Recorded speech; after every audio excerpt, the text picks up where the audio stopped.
Light বুঝলাম জিনিসটা হলো সেই কি জানো আমাদের একটা ফ্রক আছে হ্যাঁ এই ট্রান্সফার এগুলো প্যাডের মধ্যে সব দেখা যায়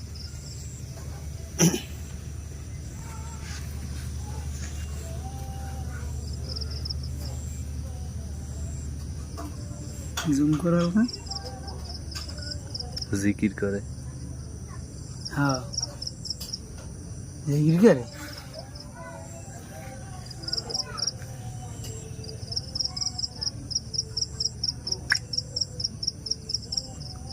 লাইটে সরা, লাইটে সরা। ও চিনতে পারে এই পাগল পাই পাগল আই কথা